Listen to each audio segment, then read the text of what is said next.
As COVID-19 spreads across the continent, Africa has responded swiftly to the pandemic, and as of now, reported cases are lower than feared. Even so, much hangs in the balance. In recent years, Africans have done much to advance the well-being of the continent's people. Economic growth has been strong, the digital revolution has taken hold, a free trade area has been agreed.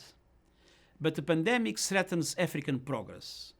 It will aggravate long-standing inequalities and heighten hunger, malnutrition, and vulnerability to disease. Already, demand for Africa's commodities, tourism, and remittances are declining. The opening of the trade zone has been pushed back, and millions could be pushed into extreme poverty. The virus has taken more than 2,500 African lives. Vigilance and preparedness are critical. I commend what African countries have done already together with the African Union. Most have moved rapidly to deepen regional coordination, deploy health workers, and enforce quarantines, lockdowns, and border closures. They're also drawing on the experience of HIV/AIDS and Ebola to debunk rumors and overcome mistrust of governments, security forces, and health workers. I express my total solidarity with the people and governments of Africa in tackling COVID-19.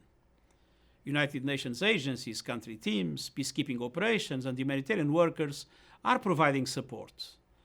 UN Solidarity flights have delivered millions of test kits, respirators, and other supplies, reaching almost the entire continent. The policy brief we are issuing today highlights a spectrum of urgent challenges. We are calling for international action to strengthen Africa's health systems, maintain food supplies, avoid the financial crisis, support education, protect jobs, keep households and businesses afloat, and cushion the continent against lost income and export earnings. African countries should also have quick, equal, and affordable access to any eventual vaccine and treatment that must be considered global public goods. I have been calling for a global response package amounting to at least 10% of the world's gross domestic product. For Africa, that means more than $200 billion as additional support from the international community. I also continue to advocate a comprehensive debt framework, starting with an across-the-board debt standstill for countries unable to service their debt, followed by targeted debt relief and a comprehensive approach to structural issues in the international debt architecture to prevent defaults. It will also be essential for African countries to sustain their efforts to silence the guns and address violent extremism. And I welcome African support for my call for a global ceasefire. Political processes and elections in the coming months offer potential milestones for stability and peace. Women will be central to every aspect of the response. Stimulus packages must prioritize putting cash in the hands of women and increasing social protection. We must empower African youth. The human rights of all must be respected.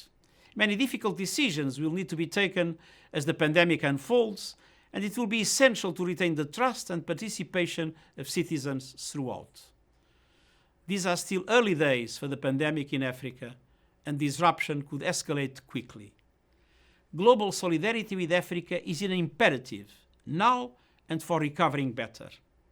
Ending the pandemic in Africa is essential for ending it across the world. Thank you.